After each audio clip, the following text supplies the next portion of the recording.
Efesios 5:19 y Colosenses 3:16. Dos pasajes cruciales en el debate de la salmodia exclusiva son Efesios 5:19 y Colosenses 3:16. Esos pasajes son importantes porque son usados como textos de prueba tanto por aquellos que cantan exclusivamente los salmos como los que usan himnos no inspirados en la adoración. Pablo escribió: «No os embriaguéis con vino, en lo cual hay disolución. Antes bien, sed llenos del Espíritu, hablando entre vosotros con salmos, con himnos y cánticos espirituales, cantando y alabando al Señor en vuestros corazones. La palabra de Cristo more en abundancia en vosotros, enseñándoos y exhortándoos unos a otros en toda sabiduría, cantando con gracia en vuestros corazones al Señor, con salmos e himnos y cánticos espirituales». Eso es Efesios 5, 18, 19. La palabra de Cristo more en abundancia en vosotros, enseñándoos y exhortándoos unos a otros en toda sabiduría, cantando con gracia en vuestros corazones al Señor, con salmos e himnos y cánticos espirituales. Colosenses 3:16. Antes de que consideremos la cuestión de cómo esos pasajes están relacionados con la adoración pública, vamos a considerar primero el asunto, lo que Pablo quiso decir con las expresiones salmos, himnos y cánticos espirituales. Esta cuestión es muy importante para los defensores de los himnos no inspirados que constituyen esos pasajes como prueba de que los himnos no inspirados son permitidos por Dios en la adoración pública. Al examinar pasajes como Efesios 5:19 y Colosenses 3:16, no se debe cometer el error común de importar nuestro propio significado o uso moderno de una palabra, tal como himno, a lo que Pablo escribió hace más de 2000 años atrás. Cuando una persona hoy usa la palabra himno, ella inmediatamente piensa en los himnos extrabíblicos, los himnos no inspirados encontrados en los bancos de muchas iglesias. La única forma de determinar su significado real de lo que Pablo quiso decir con las palabras salmos, himnos y cánticos espirituales es determinar cómo esos términos fueron usados para los cristianos de lengua griega en el primer siglo. Cuando interpretamos la terminología usada por Pablo en sus epístolas, hay ciertas reglas de interpretación que precisan ser observadas. Primero, el pensamiento religioso y la cosmovisión del apóstol era esencialmente la misma del Antiguo Testamento y de Jesucristo, no del paganismo griego. Por tanto, cuando Pablo discute doctrina o adoración, el primer lugar donde debemos buscar ayuda para el entendimiento de los términos religiosos es en el Antiguo Testamento. Es común encontrar expresiones de términos hebreos expresados en griego koiné.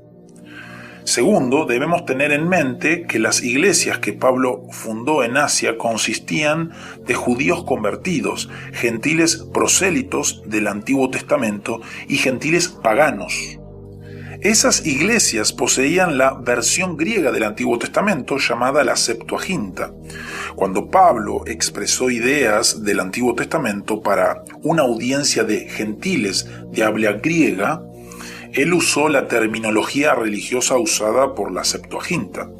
Si los términos himnos, humnois, y cánticos espirituales, adais pneumatikois, si hubiesen sido definidos en el Nuevo Testamento, no habría necesidad de buscar significado para ellos en la Septuaginta. Mas, una vez que esos términos son raramente usados en el Nuevo Testamento y no pueden ser definidos dentro del contexto inmediato, aparte del conocimiento del Antiguo Testamento, sería exegéticamente irresponsable ignorar cómo esos términos eran usados en la versión Septuaginta del Antiguo Testamento. Cuando examinamos la Septuaginta, verificamos que los términos usados por Pablo, salmos, himnos y cánticos, claramente se refieren al libro de los Salmos del Antiguo Testamento y no a los antiguos y modernos himnos no inspirados. Bushel escribe: Salmos ocurre 87 veces en la Septuaginta. De estos, 78 aparecen en los propios salmos, siendo que 67 son títulos de salmos.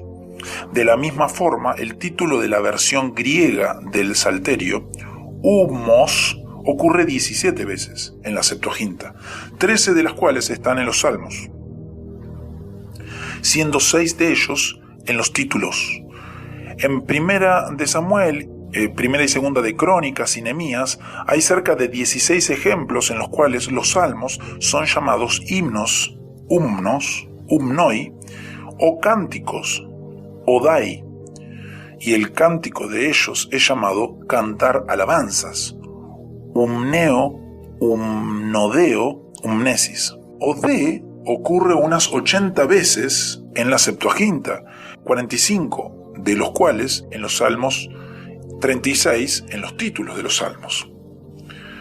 En 12 títulos nos encontramos tanto con salmos como cántico, y en otros 2 salmos e himnos. El Salmo 76 es designado como salmo, himno y cántico, y al final de los primeros 72 salmos leemos: finalizan los himnos de David, hijo de Isaí. En otras palabras, no hay razón alguna para pensar que el apóstol está refiriéndose a algo diferente de los salmos cuando dice salmos o cuando dice himnos y cánticos, pues todos los 3 términos en el propio libro de los salmos se refiere a salmos.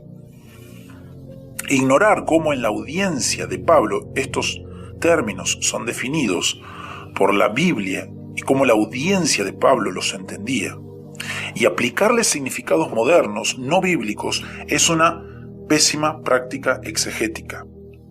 Una de las objeciones más comunes contra la idea de que en Efesios 5:19 y Colosenses 3:16 Pablo está hablando del libro de los Salmos es que sería absurdo si él dijere cantando salmos, salmos y salmos. Esa objeción falla en considerar el hecho de que un método común de expresarse en la antigua literatura judía era el uso de forma triádica de expresión para designar una idea, acción u objeto. La Biblia contiene muchos ejemplos de formas triádicas de expresión. Por ejemplo, Éxodo 34:7, iniquidad, transgresión y pecado. Deuteronomio 5:31 y 6:1, mandamientos, estatutos y juicios. Mateo 22:37, de todo tu corazón, de toda tu alma y de todo tu entendimiento. Marcos 12:30, Lucas 10:27, Hechos 2:22, milagros, prodigios y señales.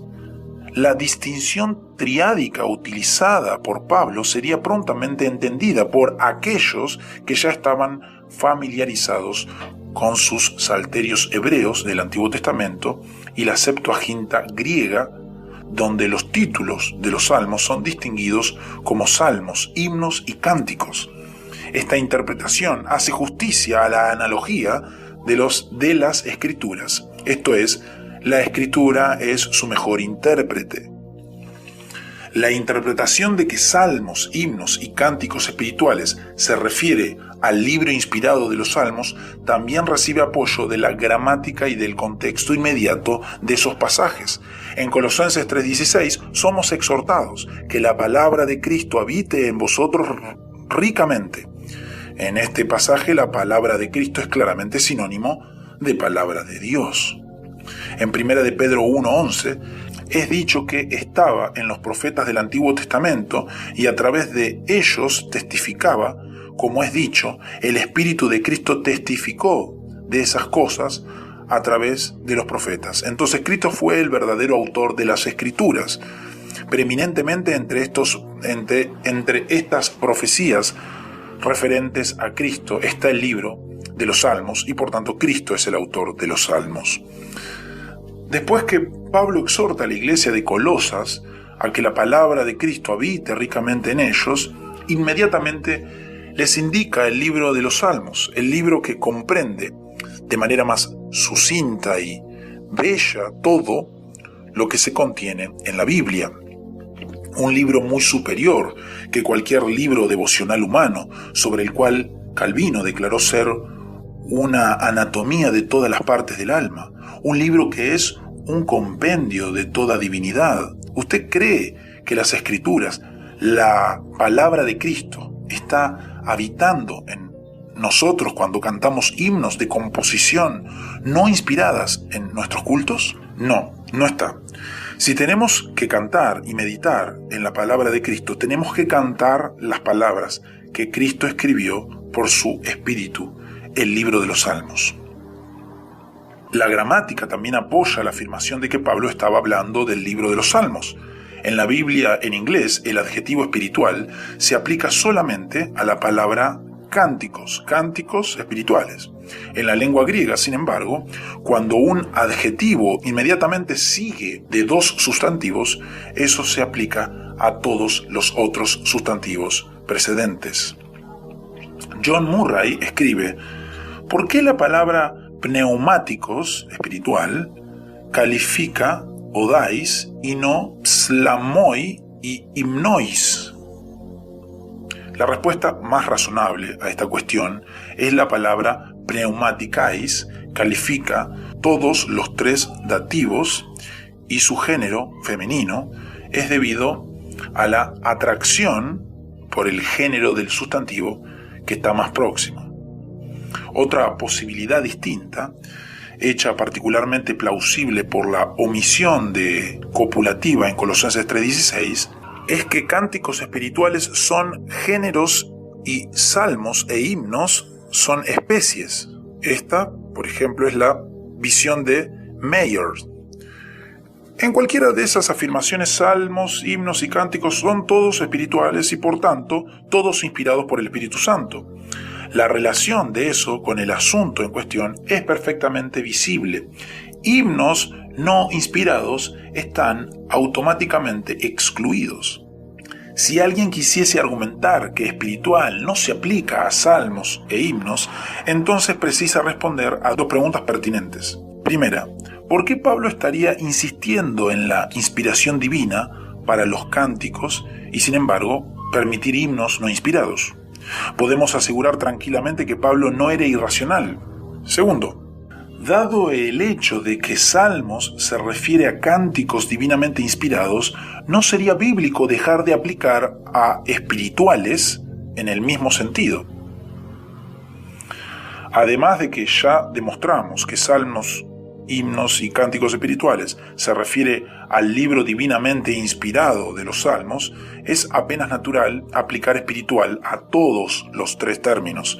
Como el libro de salmos es compuesto de salmos, himnos y cánticos espirituales, esto es, divinamente inspirados, obedecemos a Dios solamente cuando lo adoramos utilizando el salterio bíblico. Himnos no inspirados no satisfacen el criterio de la adoración autorizada. Una cuestión que necesita ser considerada, teniendo en cuenta esos pasajes, es: ¿esos pasajes se refieren al culto o a los ayuntamientos informales de los creyentes? Una vez que Pablo está discutiendo la mutua edificación de los creyentes a través de la alabanza inspirada, sería inconsistente de su parte permitir cánticos no inspirados en el culto o en cualquier otra reunión. Lo que es propio o impropio para ser cantado en un caso, debe ser propio o impropio para ser cantado en otro. Adoración todavía es adoración, sean cuales fueren las circunstancias y el número de personas involucradas. Si salmos, himnos y cánticos espirituales son los límites del material de cánticos para la alabanza a Dios en actos menos formales de adoración, cuanto más ellos serán límites en actos más formales de adoración.